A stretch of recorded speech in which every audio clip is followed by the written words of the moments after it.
Donc, je vais vous demander de télécharger ce qui se trouve dans le dossier ici.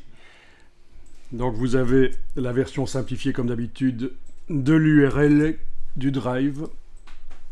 Donc là-dedans, vous allez trouver un dossier les Swatchbooks et un dossier zip, dossier brochure 16 pages, -93. Voilà.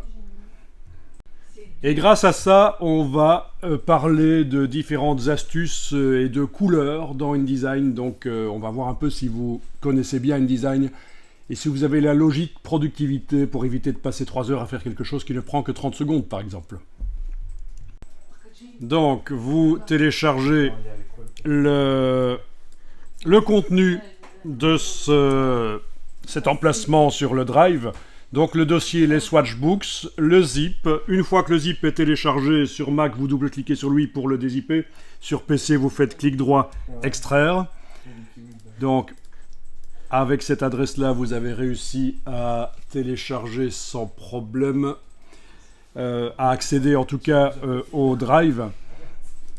Et donc on va démarrer un peu là-dessus pour parler de ça.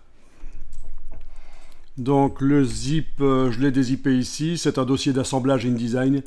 Les Swatchbooks sont là. Donc c'est un dossier d'assemblage InDesign au niveau esthétique, encore une fois, il n'est pas extraordinaire, c'est des tests techniques, mais on va pouvoir discuter au départ de ça de différentes choses. Alors vous ouvrez dans InDesign la brochure 16 pages -93.indd. En supposant que vous êtes avec la version 2024 de Adobe. Donc si ce n'est pas le cas, il y aura une conversion en ligne par le cloud qui va se faire. Ou alors, il faut directement ouvrir le fichier adapté aux anciennes versions, le IDML. Donc ici, on va quand même essayer de prendre le 93 INDD. Oui, mettez à jour les liens si ils vous le demandent. Et dans la palette liens, vous devriez donc avoir une palette liens avec pas de problème de lien.